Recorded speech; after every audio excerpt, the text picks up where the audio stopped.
portions of the older organization's teachings. Thankfully, in the years since Allah the Father's assassination, most rivalries between the 5%ers and the Nation of Islam have been set aside. Honorable Minister Farrakhan, leader of the Nation of Islam, has attempted to build bridges between his organization and many other related groups. Today, the 5%ers are largely perceived as a more philosophical counterpart to the Nation of Islam. 5%ers frequently attend Nation of Islam events, and the Nation of Islam will often use their publications to praise certain aspects of the 5% movement. Ernest McGee, also known as Hamas Abdul Khalis, founder of the Hanafi movement. Ernest McGee was born in Indiana in 1921 to a Seventh-day Adventist family. Eventually, he converted to Roman Catholicism, and then later, after meeting a spiritual teacher, Tasabur Uddin Rahman, he converted to Sunni Islam. FBI documents indicated that Ernest probably had a mental illness.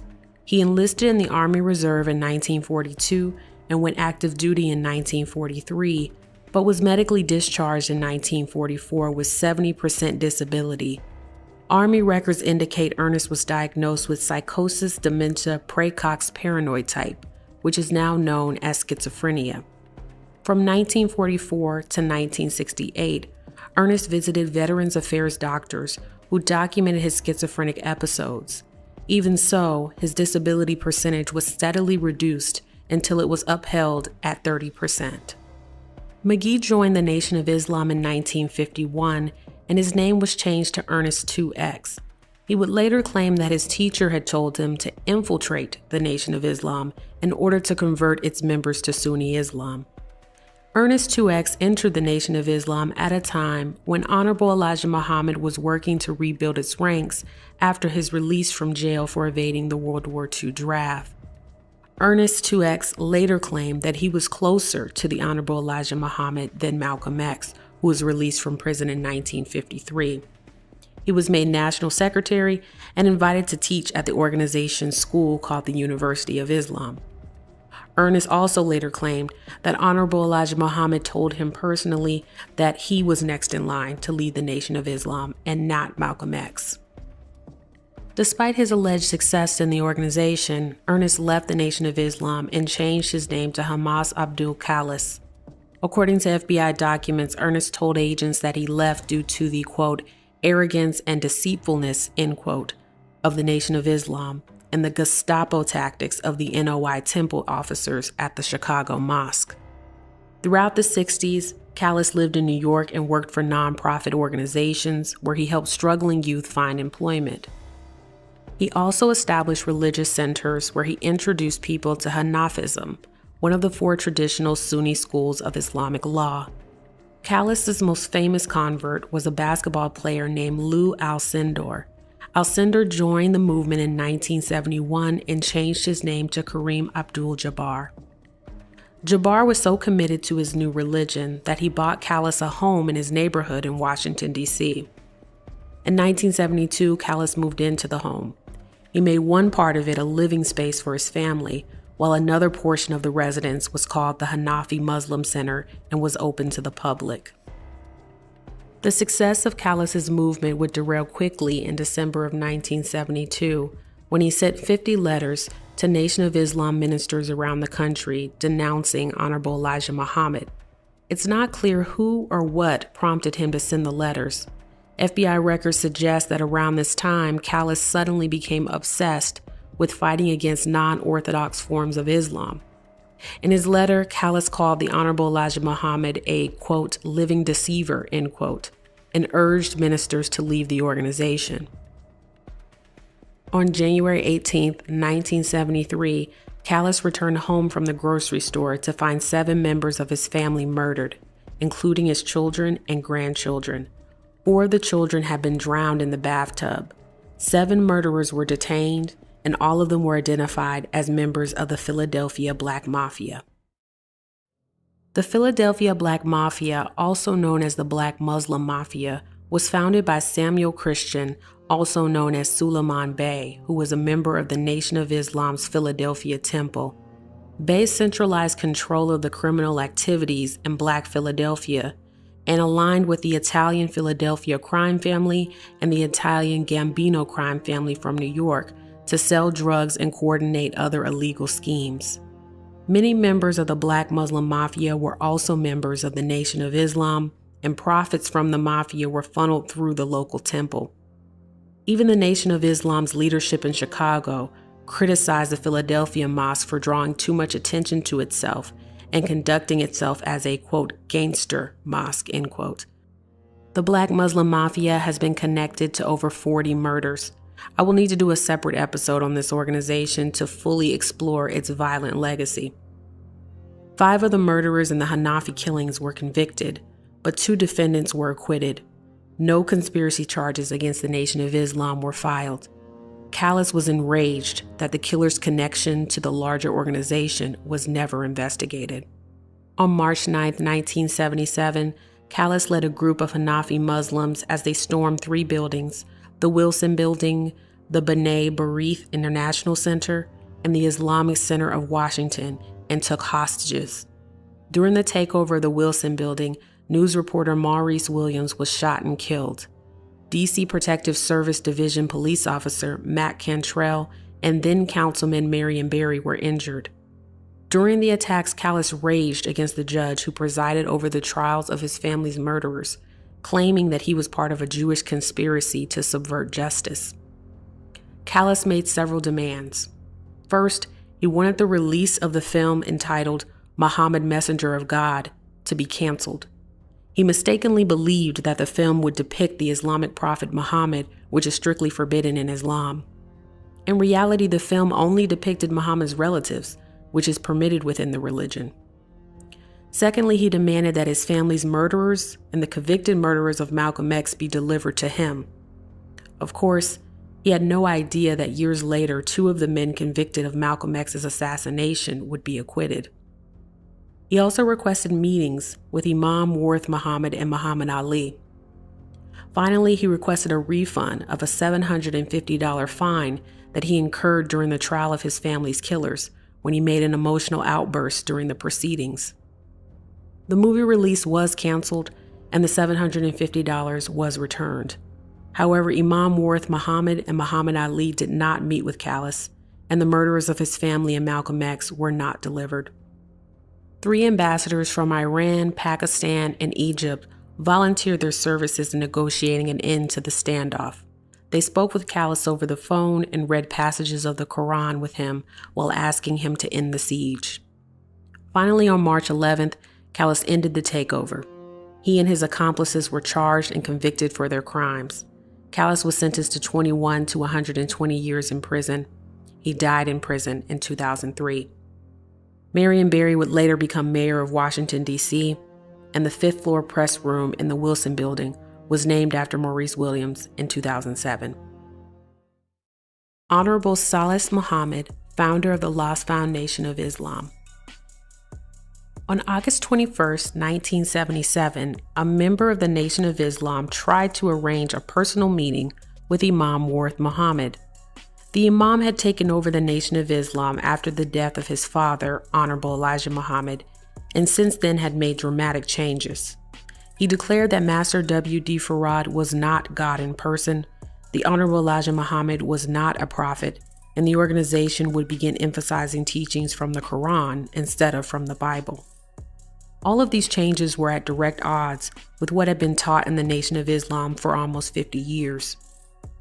On that day in August, a man wanted to deliver a letter to Imam Worth Muhammad, which he hoped would show him that the Imam's changes were an error and reveal that he, the letter giver, had been designated by God to restore the Nation of Islam.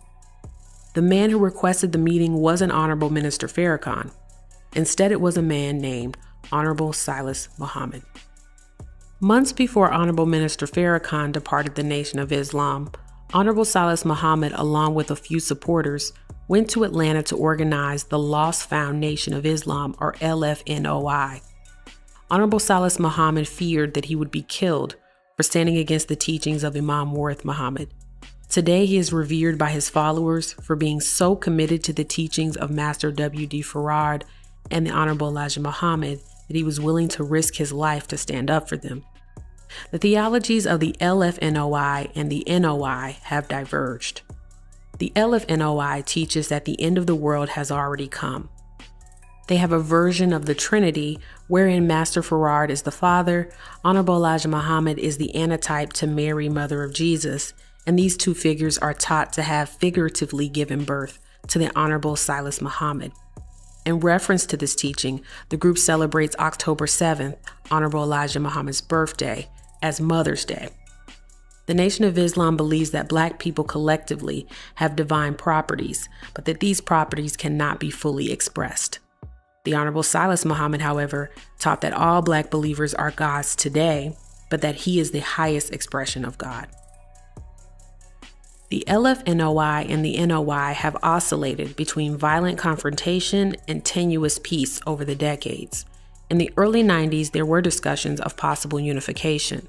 Honorable Farrakhan invited Honorable Silas Muhammad to the Million Man March. Allegedly, Honorable Silas Muhammad declined when he was told he would not be allowed to speak on stage about reparations, an issue which he had been dedicated to for years. As CEO of the LFNOI, Honorable Silas Muhammad has petitioned the United Nations, President Barack Obama, and the Pope of Rome for reparations for African Americans. In the late 90s, the two groups battled over newspaper territories. In one incident, a mosque of the LFNOI was firebombed. Honorable Silas Muhammad's followers accused members of the Nation of Islam of the attack. Nation of Islam members denied the allegations. Onlookers surmised that the firebombing could have been a publicity stunt staged by Honorable Silas Muhammad, who was struggling to attract members to his group. Rumors were spreading that Honorable Farrakhan was battling cancer, and some felt that Honorable Silas Muhammad saw this as an opportunity to grow his influence. Honorable Silas Muhammad has continued to implore Honorable Farrakhan and his followers to recognize him as a prophet, which has been a continuing source of tension. Only time can tell whether these two organizations will one day permanently join forces.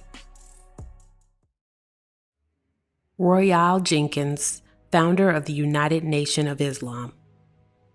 Royale Jenkins joined the Nation of Islam while working as an over-the-road truck driver. Like Honorable Silas Muhammad and Honorable Louis Farrakhan, Jenkins did not agree with the changes of Imam Worth Muhammad after Honorable Elijah Muhammad's death. In 1978, he formed his own sect named the United Nation of Islam. The group has changed their name frequently and is also known as the Value Creators and the Promise Keepers. While believing that Allah came in the person of Master Farad, Jenkins claimed that he was Allah in his own person and was more powerful. He claimed that the Nation of Islam was led astray by Imam Worth Muhammad and Honorable Louis Farrakhan. He says that Honorable Farrakhan is the most formidable enemy to Allah because he uses tricks and deceptive tactics to silence anyone else's voice and prepare the masses to fight for him through appearing to be against the white man and his government. Like many of his religious counterparts, Jenkins used the media to present his organization as one that was committed to community revitalization, entrepreneurship, and uplift. Behind the scenes, the reality for the organization's members was terrifying. In 2018, a woman won an $8 million judgment against the group after proving that they effectively enslaved her for 10 years. In the court ruling, the group was found guilty of trafficking the woman at 11 years old. They forced her to cook, clean, and care for children without pay or benefits at various organization-owned businesses around the country. Later, a judge ordered for Royale Jenkins to be arrested. The woman's story is not unique. Critics of the UNOI, as it is sometimes called, note that members work for the UNOI businesses and receive no income.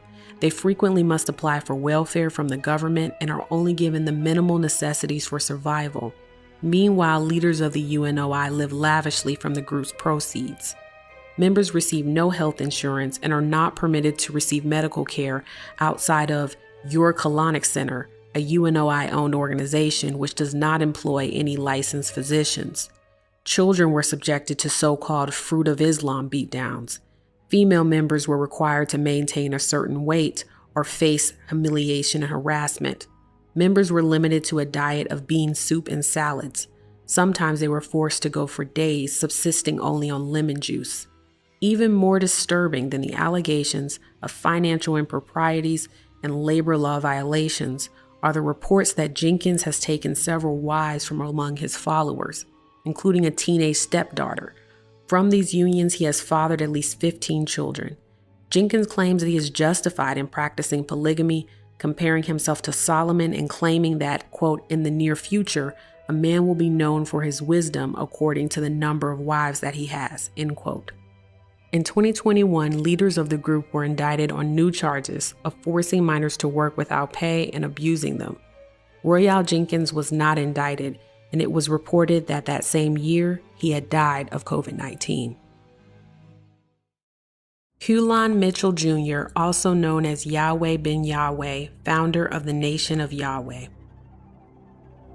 Yahweh ben Yahweh was born Hulon Mitchell Jr. on October 27, 1935 in Oklahoma and was raised in Kojic. He was the oldest of 13 children.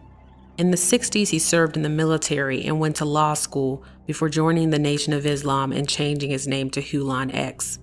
There are conflicting accounts about why he left the Nation of Islam. Some say that he fled when the organization accused him of embezzlement and pedophilia. One account claims that rival ministers were jealous of his rise and threatened him and his family, which forced him to leave for safety. In either case, Hulon X set out on his own.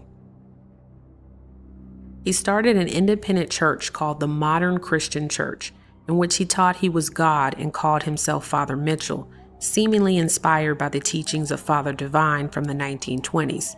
He fled his church when the congregants sued him for fraud. In 1979, he arrived in Miami and formed the Nation of Yahweh, which he also called the Temple of Love. He renamed himself Yahweh ben Yahweh, which means God, Son of God in Hebrew. Yahweh ben Yahweh borrowed teachings from the Nation of Islam and fused them with teachings from Black Hebrew Israelism. Like the Nation of Islam, he taught his followers that white people were evil and their 6,000-year reign on earth had come to an end.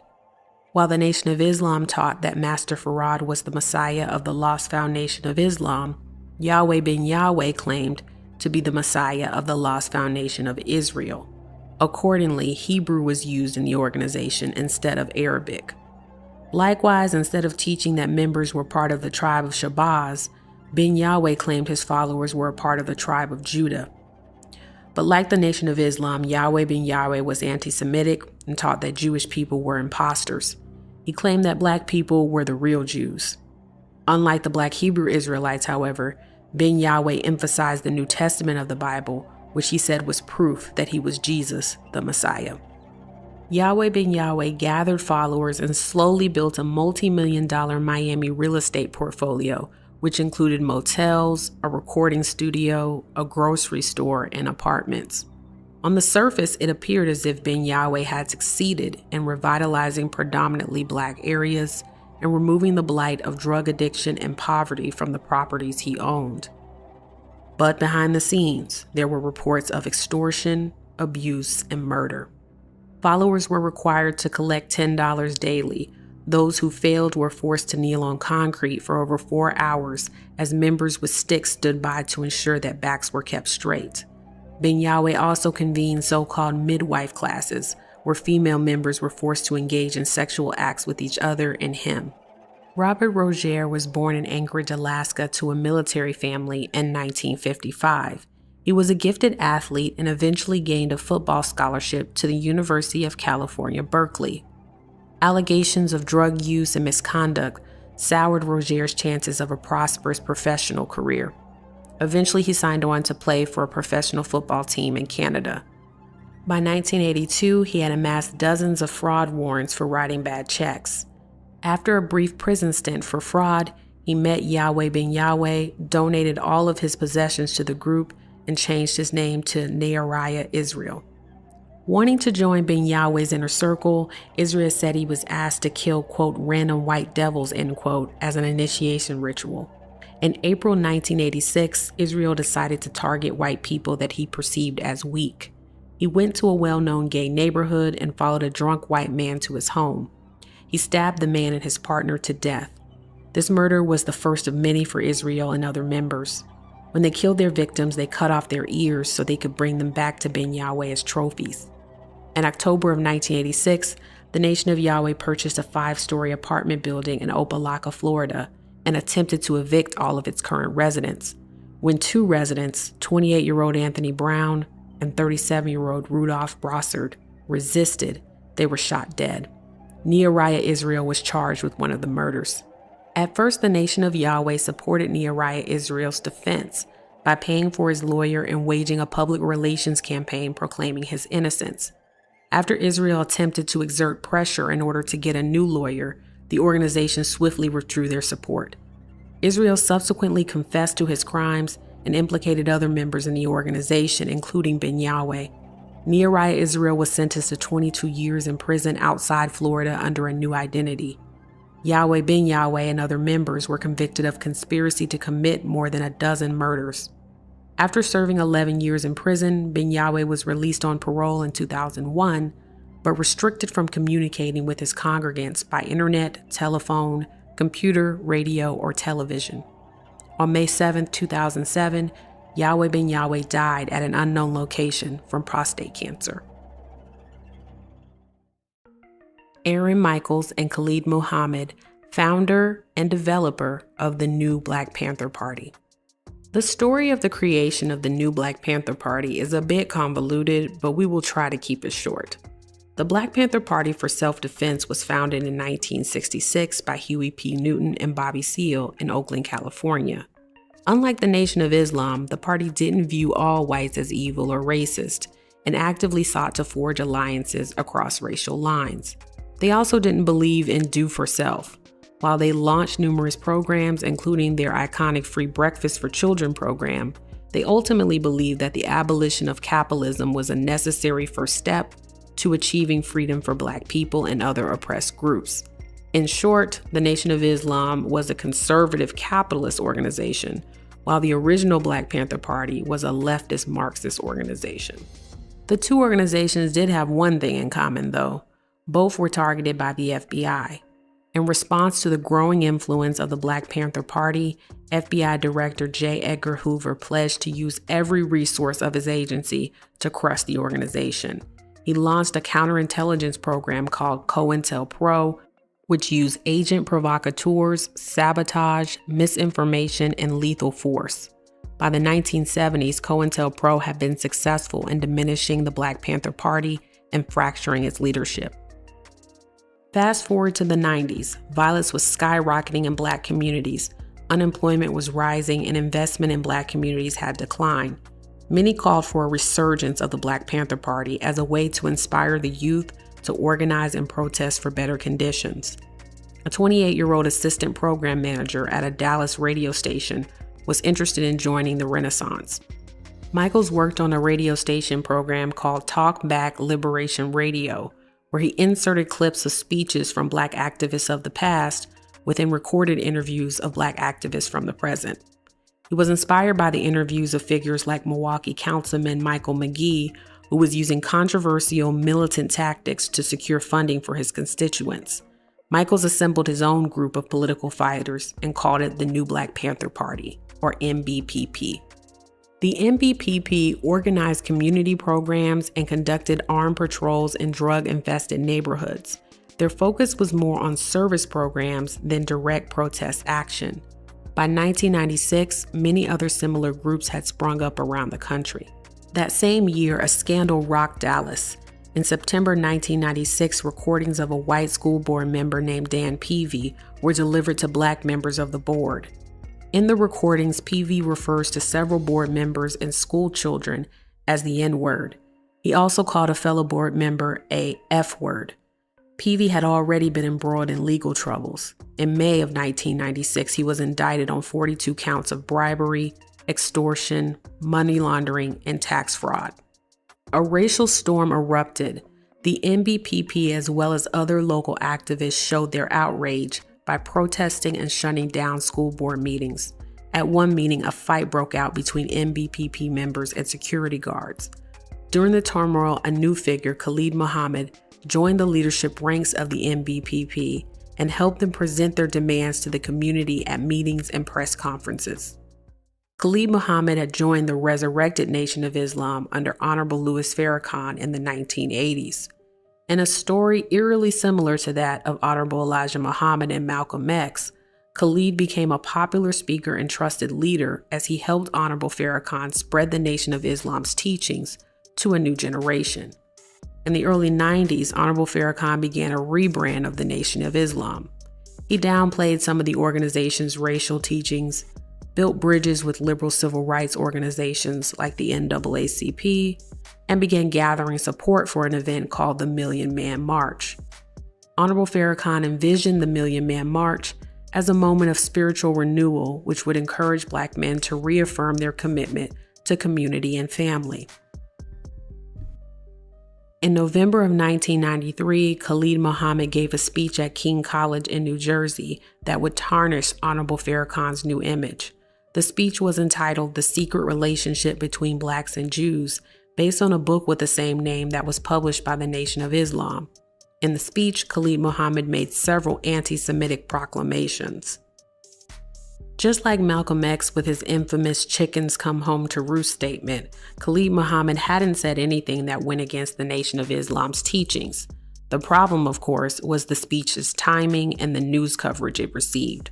In February of 1994, Congress passed a formal condemnation of Muhammad's speech.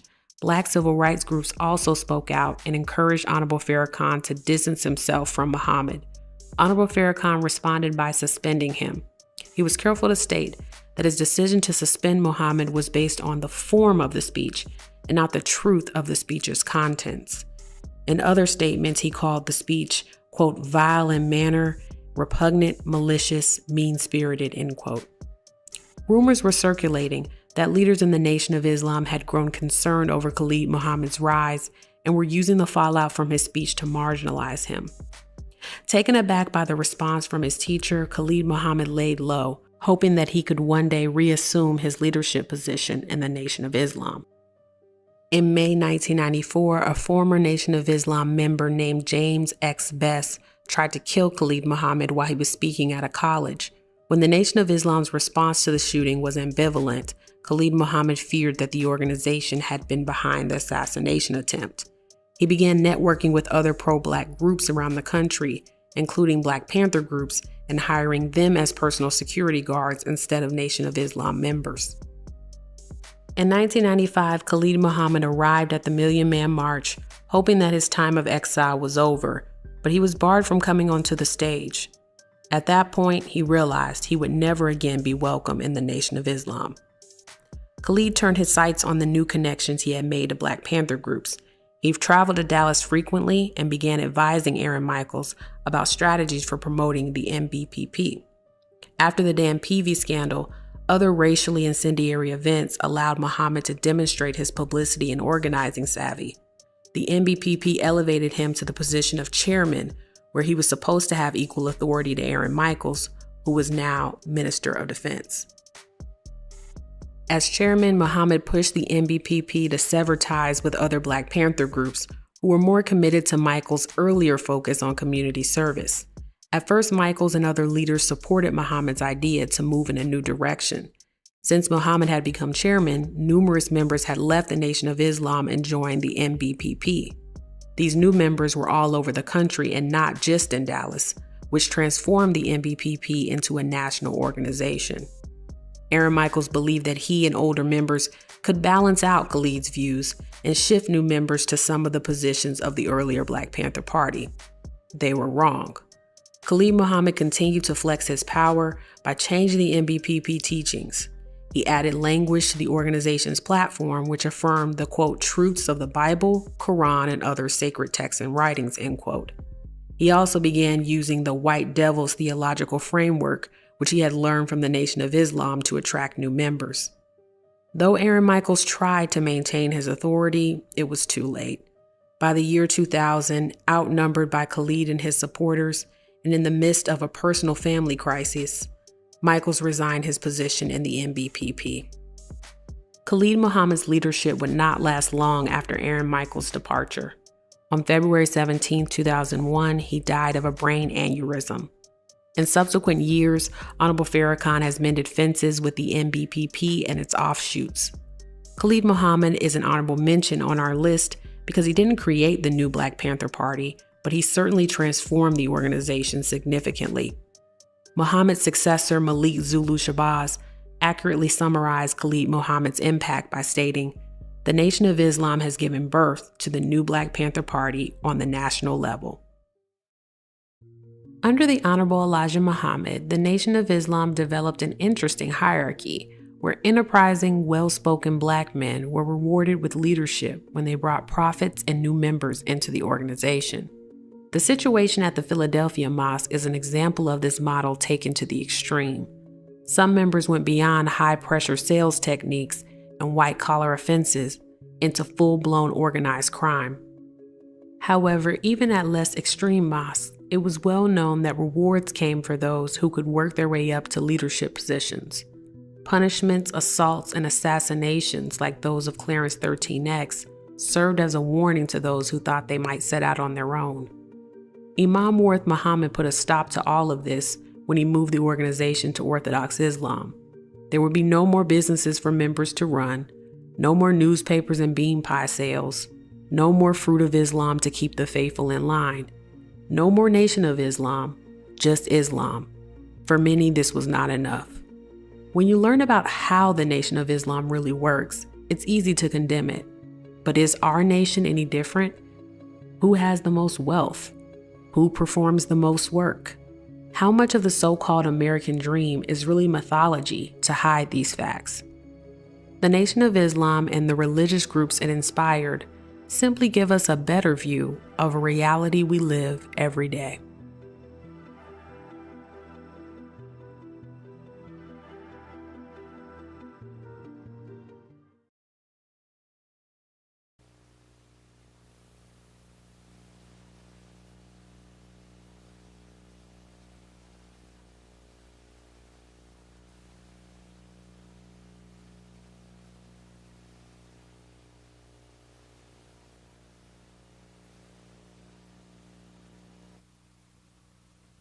Good afternoon.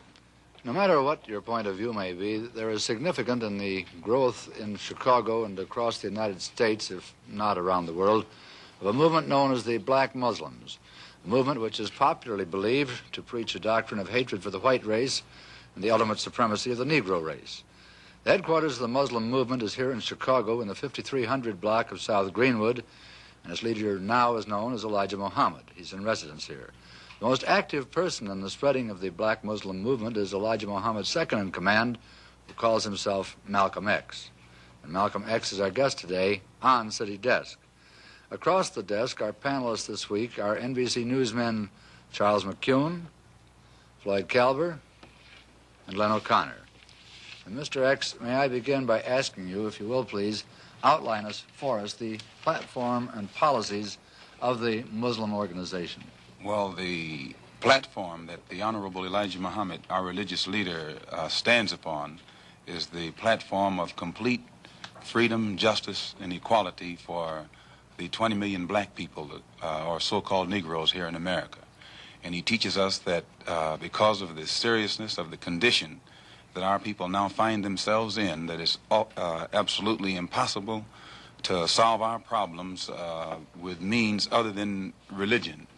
And he teaches us that the religion of Islam is the only religion that will instill within our people the incentive to stand on our own feet. And instead of trying to force ourselves upon whites or force ourselves into the white society or blame the white man for our predicament and constantly beg him for what he has, he says that the only way that we can solve our problem is to unite together among ourselves, among our own kind, clean ourselves up, rid ourselves of the evils that we've become addicted to here in this society, and try and solve our problem ourselves. Then I referred to the popular belief that the Muslims preach a hatred for the white race. You do not subscribe to this, then? No, I've never heard the Honorable Elijah Muhammad teach or preach hatred for anyone.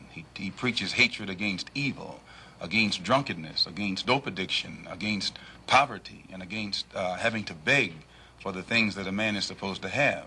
but I've never heard him teach us or any of his followers hatred toward any human being. Do you think that some of his followers possibly then have misinterpreted the word that they've heard and follow a practice of hatred for the white race? I don't think that any Muslim practices hatred toward anyone.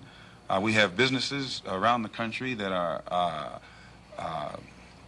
patronized by whites, and we have many businesses here in Chicago, and our customers are white as well as our own kind.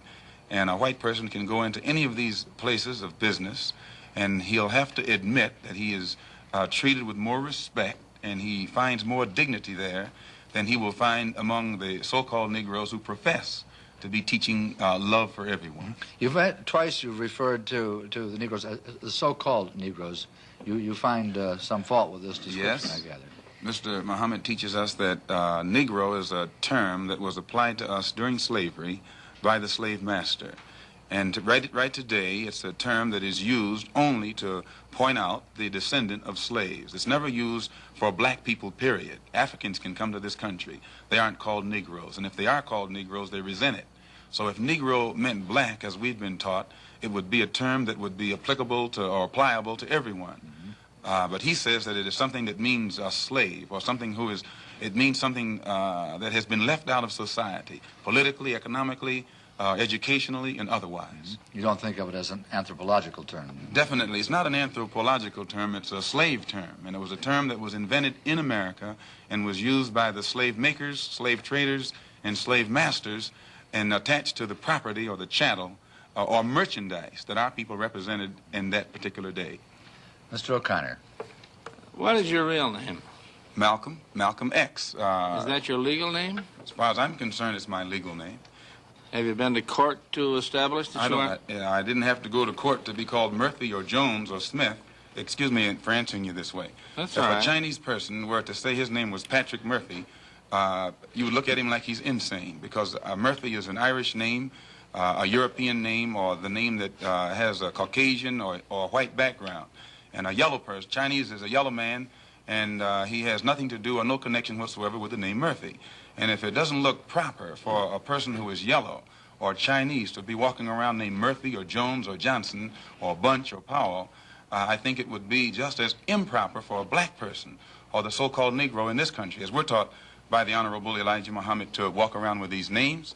And therefore he teaches us that during slavery, the same slave master who owned us put his last name on us to denote that we were his property. So that when you see a Negro today who's named Johnson, if you go back in his history, you'll find that he was once, his grandfather or one of his forefathers was owned by a white man who was named Johnson. If his name is Bunch, his grandfather was owned by a white man that was named Bunch. Would you mind telling me what your father's last name was? My father didn't know his last name. My father got his last name from his grandfather, and his grandfather got it from his grandfather, who got it from the slave master. The real names of our people were destroyed during slavery. Was there any line, any point in the genealogy of your family when you did have to use the last name, and if so, what was it? The last name of my forefathers Yeah. was taken from them when they were brought to America and made slaves. And then the name of the slave master was given, which we refuse. We reject that name today. You mean you won't even tell me what your father's supposed last name was or gifted last name was? I never acknowledge it whatsoever. Let me ask you about the status of Elijah Muhammad. First of all, is he ill? I spoke to him today. He is in better health than he has been. He's suffering from asthmatic bronchitis. Is that why he didn't attend your rally on last Tuesday? The only reason that he didn't attend was his ill condition, and the weather here, especially on that particular day, was of such nature that it would have been almost insane for him to come. Well, now, did you hold that meeting last Tuesday because it coincided with the general election, the primary election? I think if you study the history of Mr. Muhammad's work and religious work in this country, we've had our convention on February the 26th every year for, I think, the past 33 years. Well, now, while you don't care to discuss your former name or the name that the slave master gave to your antecedents, it is a matter of record that Muhammad's last name was Poole, Elijah Poole. No, that's the name that his slave master gave to his grandfather or great-grandfather, but that's not his name. Well, his mother and father thought when they called him Elijah Poole that that was his name. They didn't know any better. Well, if they didn't know any better or not, they thought that was his name. Yes, sir, but, sir... Well, what I'm trying to find out is when did he cease to be Elijah Poole and get to be Elijah Muhammad? In 1931, I think it was, in Detroit, he was taught the true history of our people and made aware at that time that he was wearing an English name, and by not being an Englishman, he looked out of place. And his teacher gave him the name that he's wearing today, Muhammad, Elijah Muhammad. All right, now when did he become what he purports to be in your literature, the son of Allah? I've never heard the Honorable Elijah Muhammad referred to as the son the of prophet Allah. of Allah. I've never heard him referred to as the prophet of Allah. What do you refer to him Messenger of Allah. All right, the messenger of Allah, and I appreciate the correction. Yes, he says that a prophet is somebody who predicts the future, and he's not predicting the future, whereas a messenger is someone who carries a message that has been given to him by one who authors that message. Well, now, who gave him the message, and to whom is it supposed to be delivered? Master W.F. Muhammad, the one who taught him, is the author of the message. He gave it to the Honorable Elijah Muhammad, which makes him the messenger. And he's to deliver that message of truth and righteousness to the 20 million American so-called Negroes, which means he's to teach us the truth, which will awaken us, and then show us how to live a life of righteousness, which will automatically qualify us for recognition as human beings by all other righteous human beings here on this earth. Well, now, one other question. With reference to what Mr. Hurlbut asked you a little bit ago, you took a very moderate position of wanting independence without having any hatred for the whites. Do I understand that correctly? Hatred is not involved in it whatsoever. Well, I recall in a recent plane crash, 2 or 3 years ago, or less than that, a charter flight on Air France in which a group of people from Atlanta, Georgia, were, as they say in the business, as they took off from Orly Field. And you were quoted at that time as expressing great gratification that this tragedy had occurred. Do you recall that? I recall it. What did you say? Do you remember? The press misinterpreted it and misrepresented it. What did you say? They said that it was made at a Muslim meeting. It wasn't. It was made at a rally of Negroes, Baptist, Methodist, Catholic, and otherwise in Los Angeles, who were rallying to protest the brutal shooting of 7 unarmed Negroes. And what did you by say? Heavily armed white policemen in the city of Los Angeles.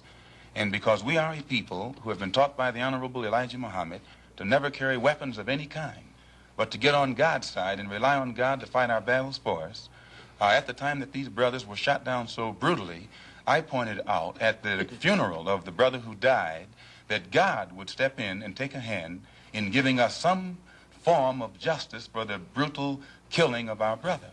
And when the plane crashed in France, I pointed out to the crowd at this rally that this was an act of God showing his wrath or complete resentment over the brutal form of injustice that had been inflicted upon our poor unarmed brothers. Were you saying that, or do you believe that?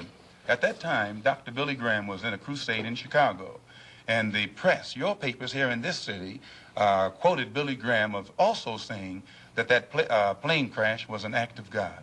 And if you take time to check the newspapers, I think that you'll find that this is correct. But no one thought that Billy Graham was so wrong when he attributed the crash of this plane to his God. But when we say that it come from our God, then we're looked upon as being, outrageous. I know, but you took the position that this was a matter of satisfaction to you for an injustice done against you, and I think that that's a trifle severe. We did not think that it was a coincidence that 120 of the whites on this plane came from the state of Georgia, a state that has the worst record in the history of America for the mistreatment of black people in this country. Worse than Mississippi? They maybe are a little less Mississippi is a little less hypocritical today than Georgia, but both of them are still practicing the same thing.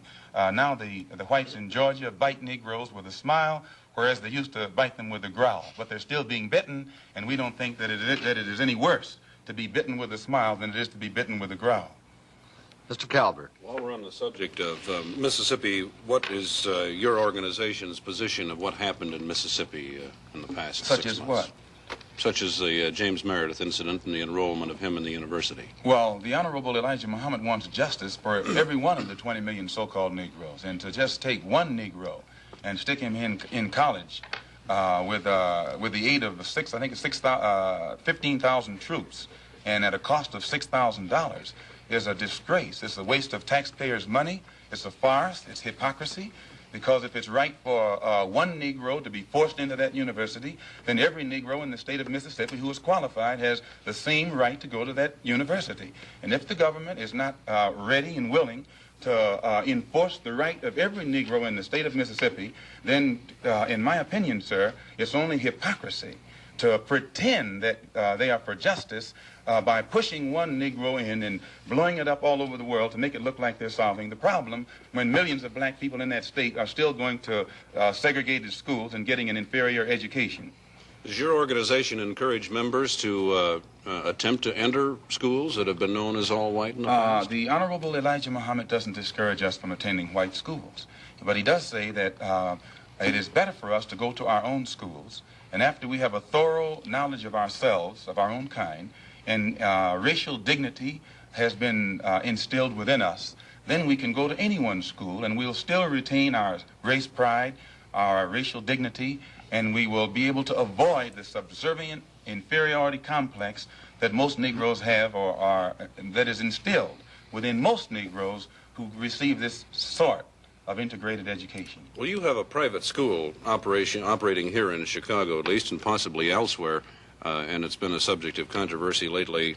What is the acceptance of people who come out of your private schools into schools of higher learning? Yes, we have many students who have graduated from the University of Islam on 54th and Greenwood that are now attending other schools. In fact, just as an example, one of Mr. Muhammad's sons never attended any school in his life but the University of Islam.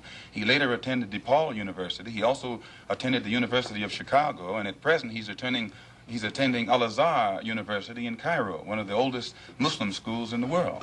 And his daughter-in-law also, who went to school here, is attending the University of Cairo. And then we have other students who have graduated that are attending other colleges and universities in this country. And in our school, we never have any delinquency problems. We never have any dropouts. We never have any disrespect for authority or disrespect for parents. We don't have any kind of juvenile delinquency. All of the things that the regular school system is complaining about, the critics and the most severe critics of Mr. Muhammad has to admit that we aren't plagued with those same problems in our own school.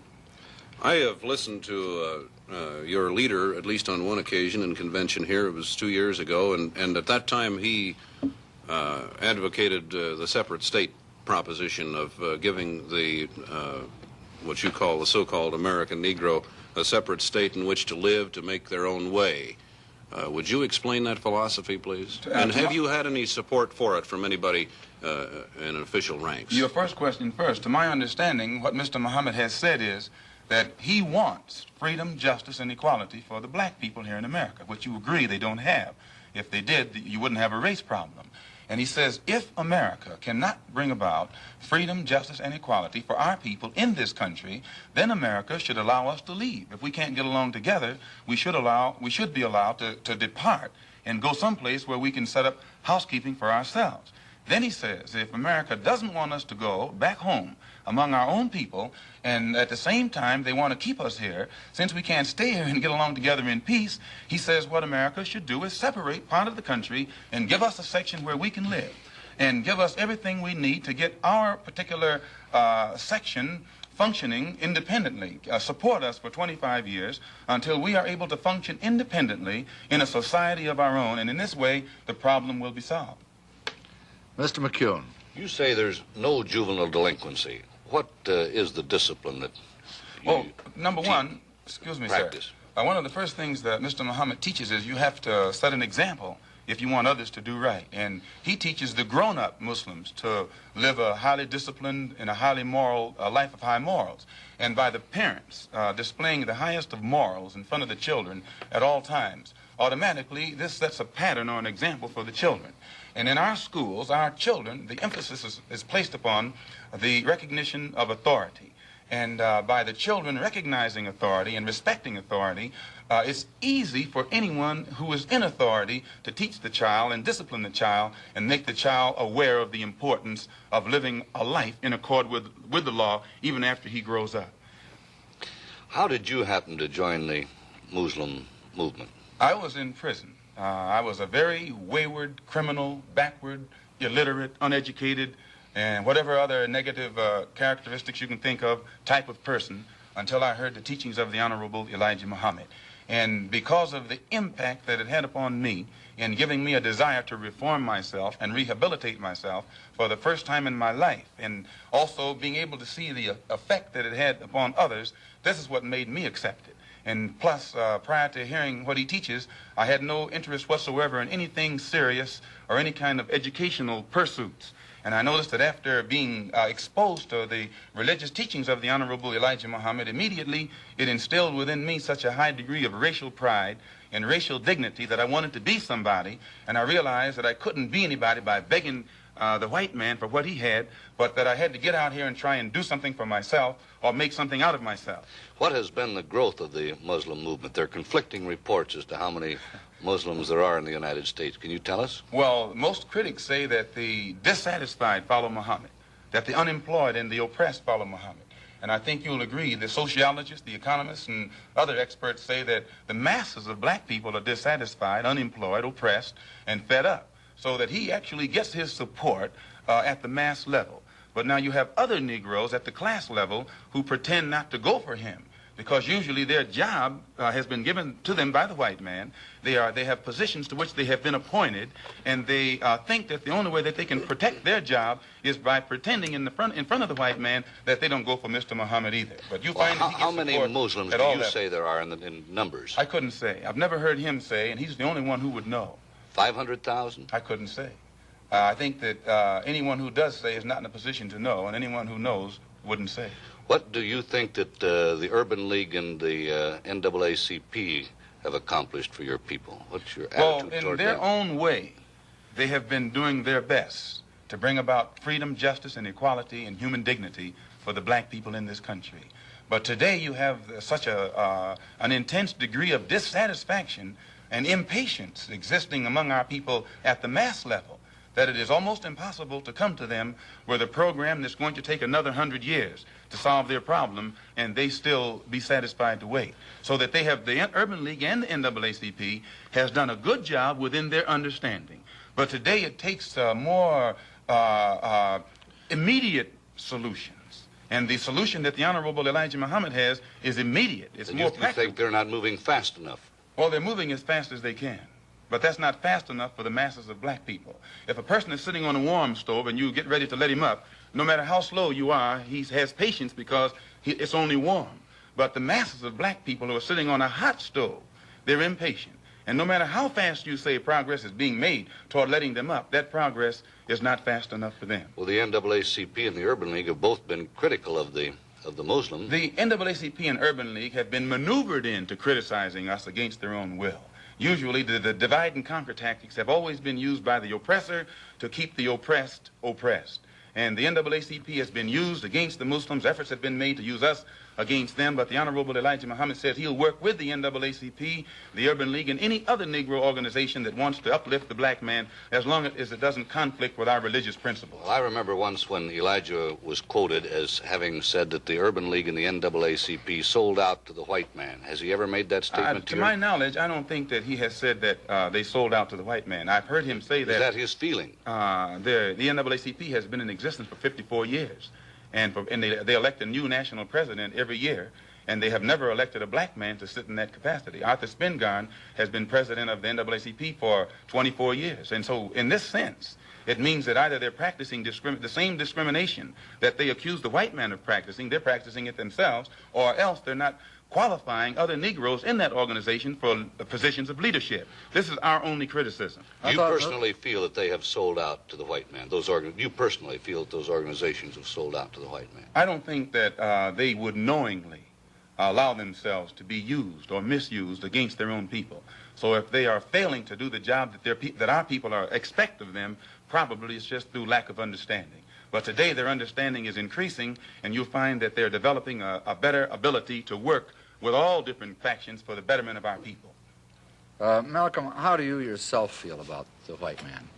I believe that the white man has done a great injustice to the black man in this country by having kidnapped our people and brought us here and down to the level that we're on today. And today, instead of approaching the factors that their original mistake has created, instead of approaching these factors objectively and realistically, the greatest sin that they're doing now is trying to pretend that they never committed a crime, that they never did any wrong. And when the Honorable Elijah Muhammad points out the injustices that our people are suffering, they make that sin worse by accusing him of teaching hate, or by accusing him of black supremacy, or by accusing him of advocating violence, simply because he is pointing out the real factors in the problem. We have a little time left. You don't have to hurry so much, Malcolm. You were born in Omaha, is that right? Yes, sir. And your family left Omaha when you were, what, 1 year old? I imagine about a year old. And why did they leave Omaha? Well, to my understanding, the Ku Klux Klan burned down one of their homes in Omaha. This made Klan. your family feel very unhappy, I'm sure. Well, insecure, if not unhappy. So you must have a somewhat prejudiced point of view, a personally prejudiced point of view. In other words, you cannot look at this in a broad academic sort of way, really. I think that's incorrect, because despite the fact that happened in Omaha, and then when we moved to Lansing, Michigan, our home was burned down again. In fact, my father was killed by the Ku Klux Klan. And despite all of that, no one was more thoroughly integrated with whites than I.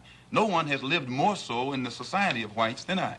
And it was only until I became a Muslim that I ceased living in the society you of say whites. you were thoroughly integrated with the whites, Malcolm. Yes. Do you have white people in your family background? Definitely. Most Negroes in this country have whites in their family background. How are you going to differentiate between the white blood that's in you and the Negro blood that's in you? And you don't mind my using the term Negro because you use this yourself. I use it interchangeably. I know you do. Why do you do that? Well, I use it if it fits the purpose to use it, but I use it against my will.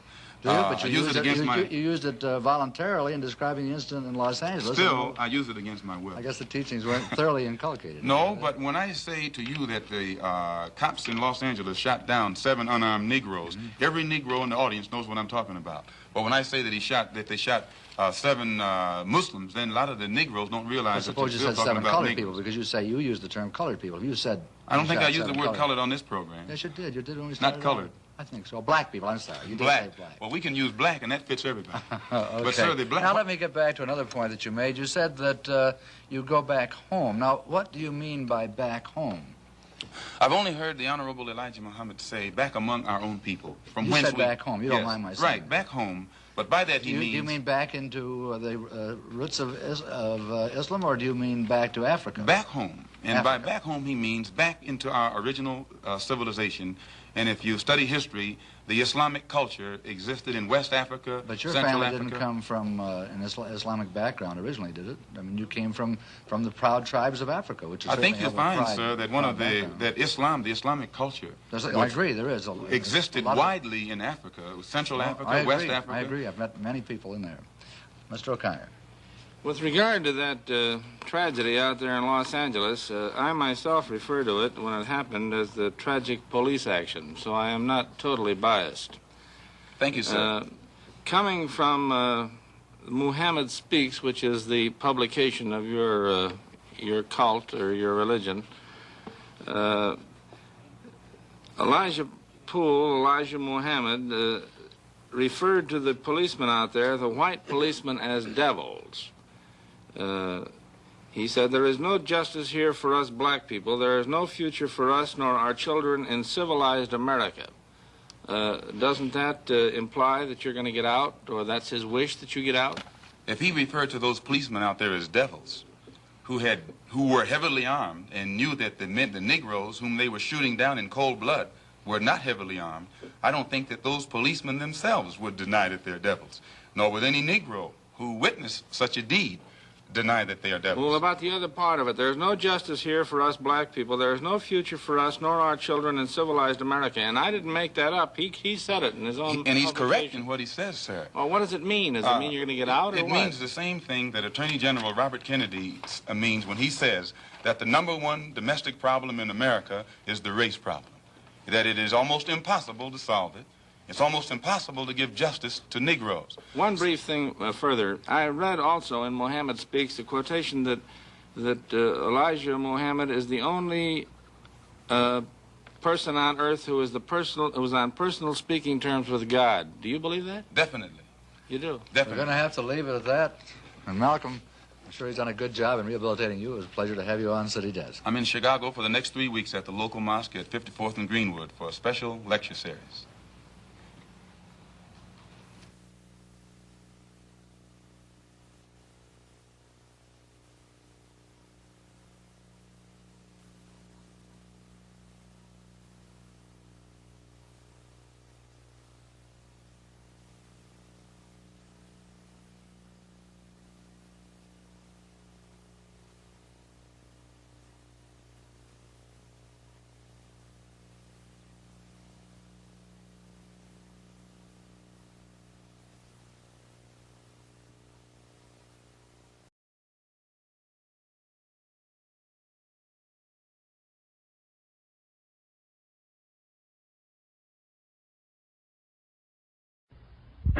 Who is the black man? The black man in the West has ceased to be black, not of his own volition, but he's actually been stripped of his blackness. He has been stripped of the language of the black man. He couldn't speak the language of his own people. He had to speak the language of strangers. And today, he speaks the language of strangers. He knows nothing about the indigenous language of his people prior to being brought into the Western Hemisphere. He has been stripped of the black man's name. He has been stripped of the black man's culture, and actually also stripped of the black man's history. And just as a tree without roots dies and becomes dead, when a people becomes stripped of their history or their historic roots, they also become a dead people. And for this reason, the condition of the black man in the Western Hemisphere has been that of a dead man. And this dead thing was also dehumanized. The slave masters robbed us of everything that we could use to prove that we were a part of the human family, the black family. And this is the condition that our people in the West are in today. Family, the black family. And this is the condition that our people in the West are in today. The struggle in the states between the races has always been bloody, but it has been one-sided. The Negro has been doing most of the bleeding, but I believe he's beginning to feel that bleeding should be reciprocal. It should be done equally on both sides. Everybody should bleed. If the Negro is going to bleed, everybody should bleed. And I think he's beginning to see this. It should be equalized. The struggle of the colored peoples of the world against the forces of Western imperialism and its agents has been going on for a long time. On the continents of North and South America, in Asia, in Africa, oppressed peoples have been waging a tireless campaign against domination at the hands of imperialists and their insane doctrine of racial supremacy. But at the very moment when the last outposts of colonialist barbarians seem most comfortable, at the very moment when representatives of the self-styled master race feel most secure and certain of continuing their vicious schemes of enslavement, our people are affirming their humanity.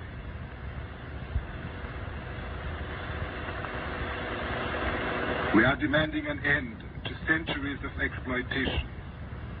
We are proving that imperialism, far from being invincible, is now on its last leg. Indeed, throughout the world, the colored peoples are mobilizing and uniting their ranks to intensify and to speed up the certain death of colonialism and neo-colonialism.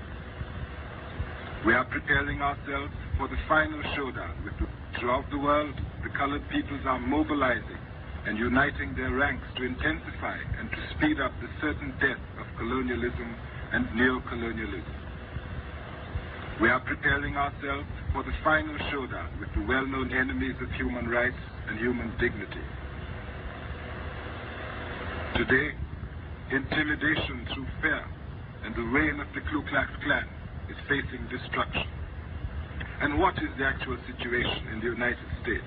where over 20 million colored people virtually live as a colonized nation under racist and economic oppression. Well, for the past 10 years, the struggle in America has been confined to what has been projected to the public as a civil rights struggle. And in that context, it has remained a domestic problem. It has remained within the jurisdiction of the United States. And as such, it has been impossible for the Afro-Americans or American Negroes to try and enlist the support of other dark-skinned people who are being oppressed the world over in that struggle. And the difference now in the direction that the struggle is taking from the direction that the struggle in the past, there are many of our people who are thinking more deeply and more broadly and are beginning to see the importance of lifting it out of the national context or out of the domestic context or beyond the jurisdiction of the United States government. And the only way this can be done is by internationalizing the problem and putting it at a level where it can be taken into the United Nations. And then all of the other independent nations on this earth can involve themselves in our struggle and support us. And the only way by which this can be done, instead of it being called civil rights in the future, we're going to have to label it a human rights struggle or the struggle for human rights. And as such, we can then take it into the United Nations through the avenues that have been set up by the United Nations Commission on Human Rights. We can take our problem before the United Nations in the same manner of South Africa, Angola, Mozambique, Hungary, the Arab refugee problem. It becomes a world problem. And as a world problem, then the Afro-American or the so-called Negroes have more of a chance of getting some real meaningful results because it's not left up to the one who's responsible for it anymore, but it's put at a level where the whole world can see that our plight is wrong, and they can bring the moral support of the entire world on our side against this force that has stood in our path in the past. It also makes a difference in the leadership. Those who have been posing as leaders of our people in America in the past, they can pose on this local stage where Uncle Sam is the master of the show and can prop them up and make them look good or make them look better than they actually are by giving them token gains and building them up an image. But when they step onto the international stage or the world stage, then Uncle Sam can't prop them up anymore. And their ability or lack of ability becomes exposed. And if they can lead us forward, they remain leaders. But if they can't, then they have to step aside and more qualified and bona fide leaders step up from the masses of our people, and then we get faster progress, we get more results. Malcolm X came from the masses as a genuine leader of his people. He was well aware of the false divisions planted between them, for he himself had overcome many of these artificial barriers to emerge as a voice which raised our strongest demands for freedom and justice in America. This man combined his recognition of the chief enemy of the African and Afro-American people with an objective knowledge of where our strength lay. He talks about the black intellectual, he talks about education, revolutionary education, he talks about the tasks of our women. Well, in the past, the Afro-American or American Negro intellectual perhaps permitted himself to be used in a way that wasn't really beneficial to the overall Afro-American struggle. But I think today these intellectuals have begun to undertake a new appraisal of the problem, looking at it as it actually is, and are beginning to see it more in the international context and the relation that it has with the African struggle.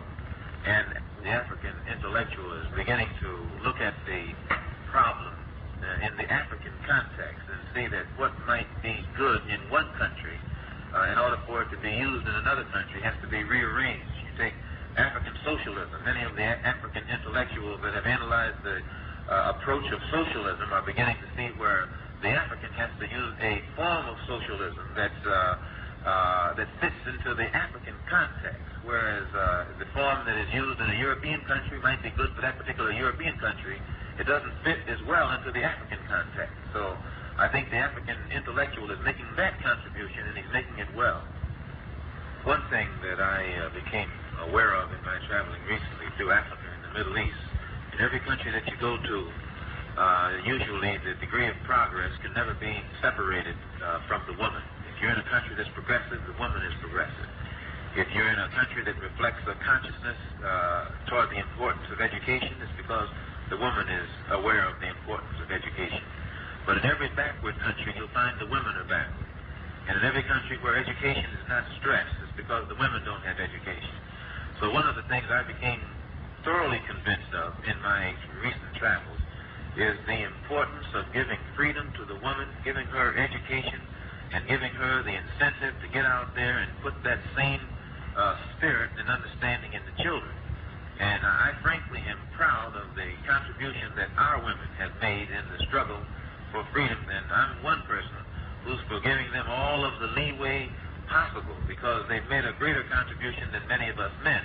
And one of the best ways that they can help is to encourage the man, try and inspire him to be more militant, and turn him away from being non-violent and passive and meek and Uncle Thomas. Make him aware that the black woman wants to see her man be a man instead of around here using religion as an excuse to be a coward, and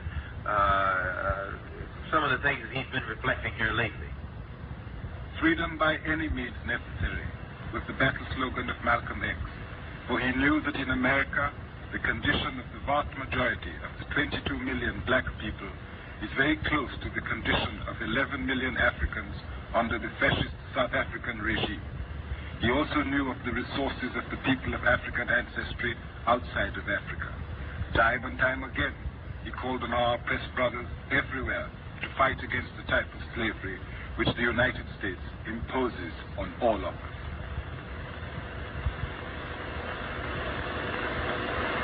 Most people, when we say Afro-American, they think only of the Negroes in the United States. But they don't realize that 2/3 of Brazil consists of pink blood, which means they're also Afro-American, because Brazil is in South America.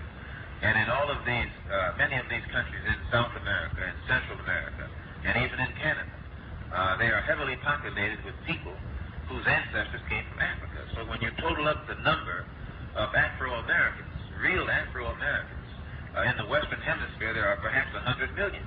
And if these people ever unite among themselves, not only is it necessary for the Afro-Americans in the United States to be organized, but it's also necessary for the Afro-Americans in the Caribbean, or the Afro-Cubans, the Afro-Brazilians. It's necessary for all of them to be organized. And then once they are organized in each place, we have to organize among ourselves, so that the Afro-American in the United States will be working in conjunction in a coordinated program with those who are in Cuba, and those in Brazil, and those in Venezuela, and those throughout the Caribbean, and Haiti, and in the West Indian Islands. And in this way, we actually get strength. And it's not an accident that there's no organization existing in the Western Hemisphere that's designed toward that end. It would be it would be a direct threat to imperialism as it really exists, and to colonialism as it exists in the West. And one of the things that's going to help to bring this about is the independence of Africa.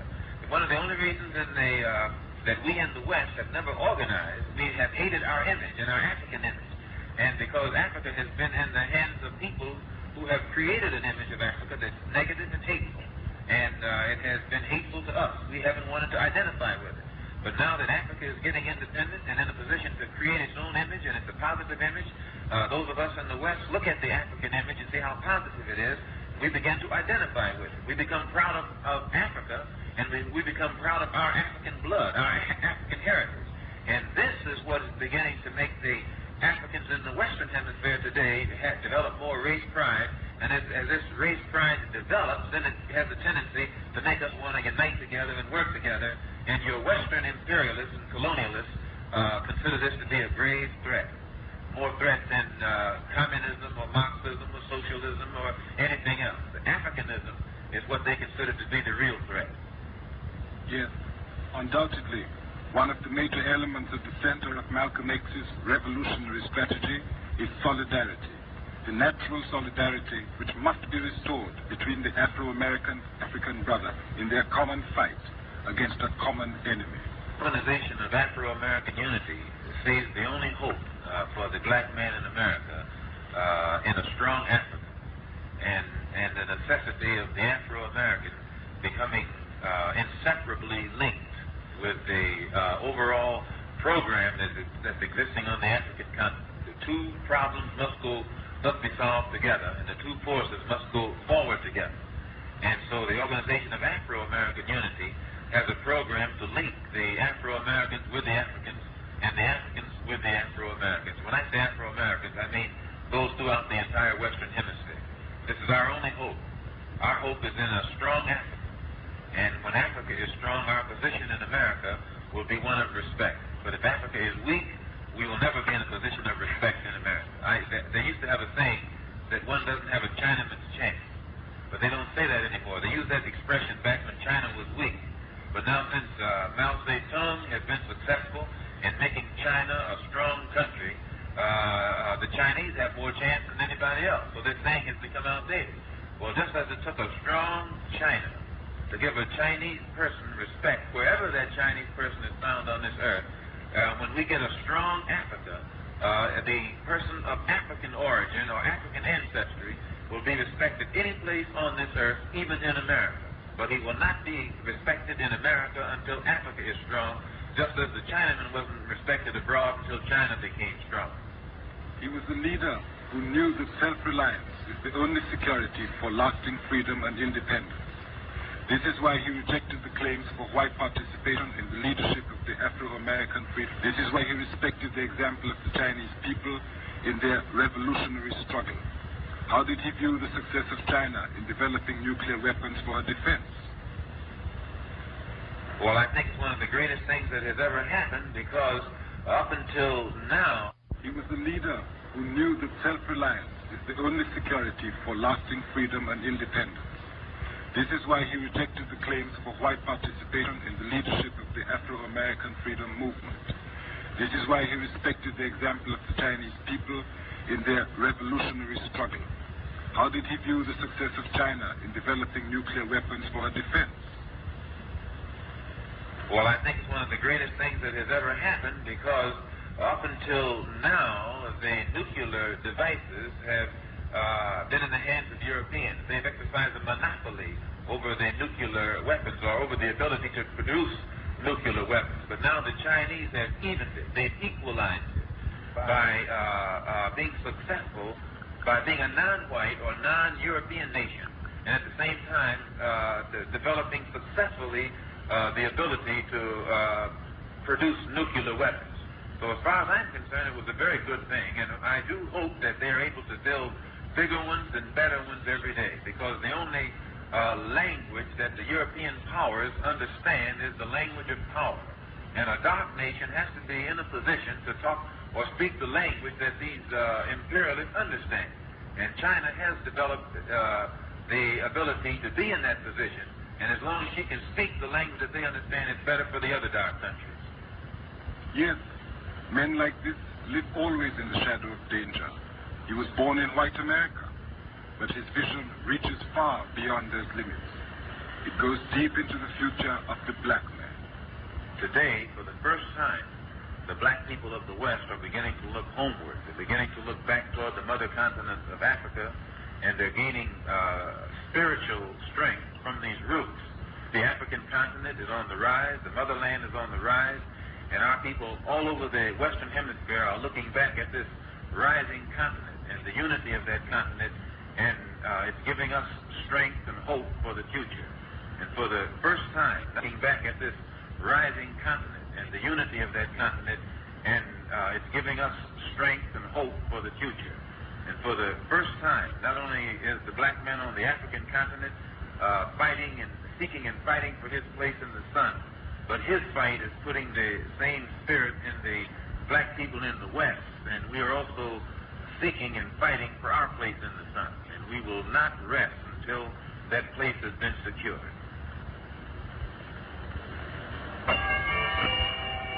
What's your plan now? I'm going back to the States.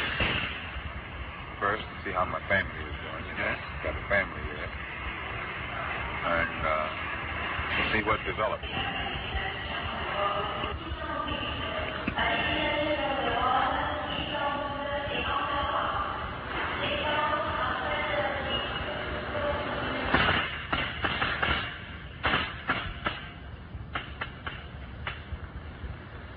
In New York, on February 21st, 1965, Brother Malcolm X fell before the bullets of assassins. His killers were those whose interest he knew would crumble before the irresistible forces of worldwide revolution against racism and dollarism. Those who directed the murder of our courageous brother demonstrated their crazy belief that the ideas he fought for can be killed. They are wrong, because the voice of Malcolm X was the voice of our humanity. The words he spoke can never be silenced. They are the words and the determination of his people, a people fighting for their place in the sun, and will never rest until that place has been secured. He is fighting for our place in the sun, and we will not rest until that place has been secured. Now.org, the War and Peace Report. I'm Amy Goodman with Juan Gonzalez. New York City and New York State have agreed to pay a total of $36 million to settle lawsuits on behalf of two men who were wrongly convicted and jailed for decades for assassinating Malcolm X in 1965.